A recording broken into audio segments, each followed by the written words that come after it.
Alors aujourd'hui, on va voir la théorie sur le volume qui s'insère dans la section La masse et le volume de l'univers matériel. Donc avant d'écouter cette vidéo-là, assurez-vous d'avoir les notes de cours sur le volume qui étaient sur Didacti et de les avoir téléchargées dans Notability, de les avoir mis dans l'univers matériel.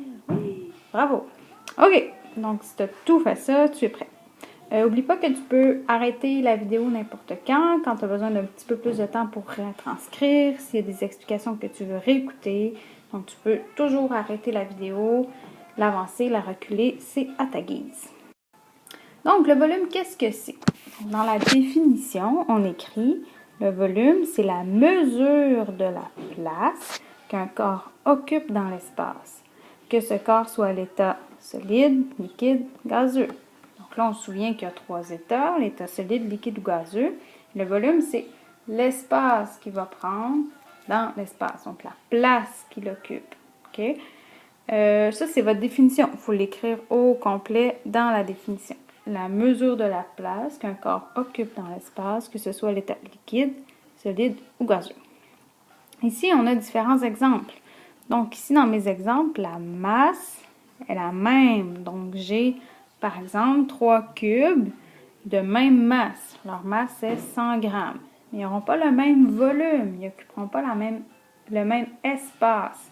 Donc ici, 100 grammes d'eau va occuper plus d'espace que 100 grammes de plomb parce que le plomb, c'est plus lourd. Et 100 grammes de plume va prendre beaucoup plus d'espace. Donc son volume va être plus grand. Donc, le volume, c'est l'espace, c'est pas la masse, c'est pas le poids. Okay? C'est deux choses qui sont différentes. Par exemple, une montgolfière peut avoir un volume qui est vraiment imposant et peut avoir une certaine masse, alors que, par exemple, une voiture qui est plus petite peut avoir la même masse que ma montgolfière, mais avoir un volume moins important. Donc, ça, vous comprenez, la différence entre masse et volume. Ensuite, l'unité de mesure du volume, c'est le millilitre, qu'on écrit toujours ml. Donc, si je dis j'ai 150 millilitres, on écrit ça comme ça, 150 ml. Unité de mesure, millilitre. L'instrument à utiliser, on va utiliser le cylindre gradué. Et là, je sais que vous ennuyez beaucoup de mes petits dessins, donc je vais faire un beau petit dessin de cylindre gradué. Ah, c'est pas si pire que ça quand même. Donc, un cylindre gradué, comme ça ici. Pas ce truc-là. Si vous vous souvenez, ça c'est quoi? Un Becher. Donc, pas de Becher. Et pas non plus de Erlenmeyer. Donc, ce truc-là comme ça. On n'utilise pas ça non plus pour trouver le volume. On va utiliser le cylindre gradué. Tata! C'est beau. Cylindre gradué.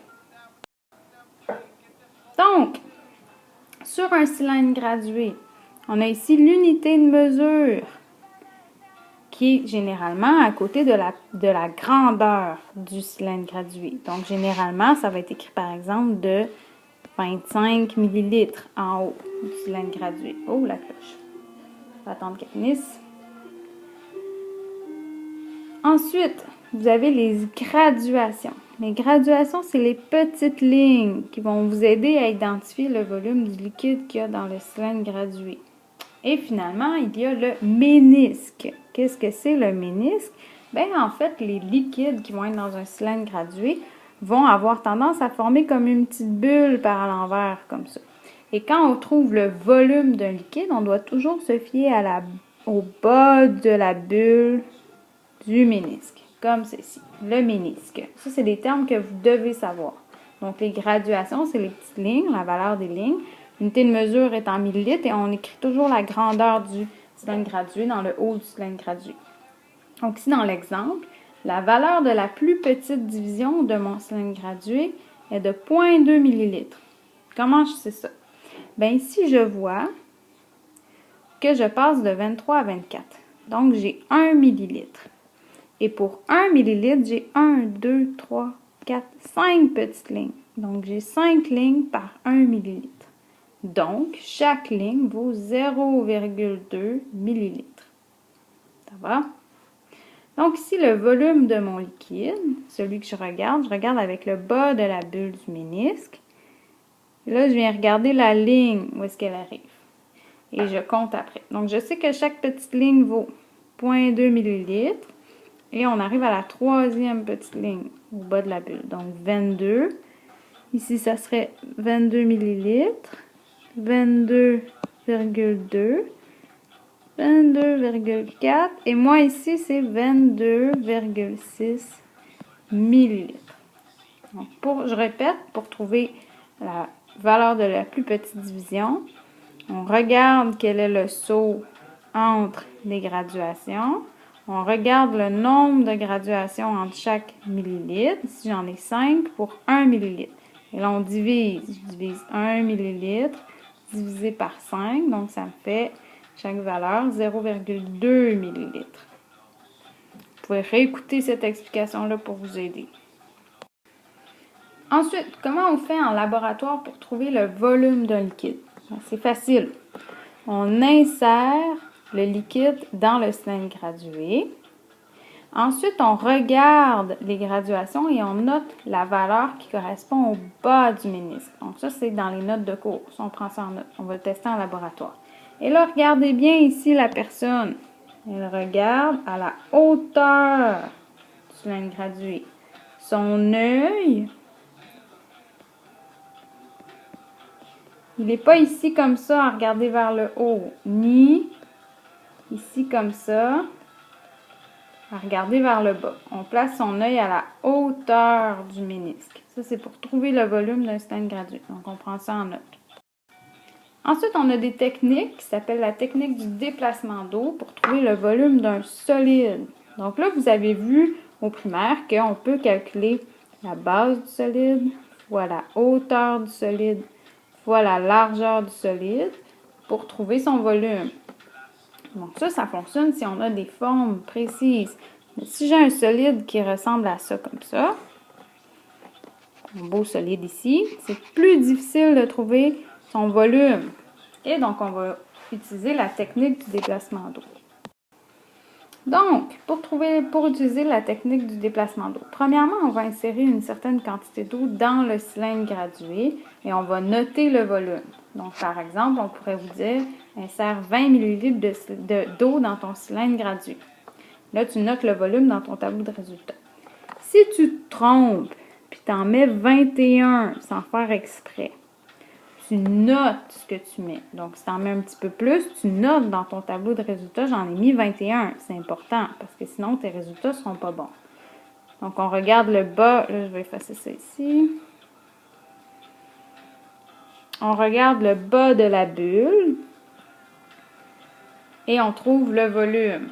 Donc, si, par exemple, si ça vaut 10, 20, 30. Là, si c'est le cas, là, ça va être... Bon, je vais vous le faire comme il faut. Ça serait plus écrit ici. 10, 20, 30, 40, 50, 60. Donc ici, pour trouver le volume, ben, qu'est-ce que je fais? Je regarde le bon. Donc ici, je sais que pour 10 ml, j'ai 1, 2, 3, 4, 5 petites barres. 5 graduations. Donc, pour chaque graduation, je fais 10 ml divisé par 5. Chaque graduation vaut 2 ml. Et ici, quand je regarde le bas de la bulle du ménisque, je vois clairement que j'arrive à 40 ml. Donc, par exemple, 40 ml. Ensuite, prochaine étape, on va insérer l'objet dans le cylindre gradué rempli d'eau. Donc, si on avait tantôt notre volume qui était à 40 ml, et là, on va noter le nouveau volume. Et là, regardez, on est rendu à combien?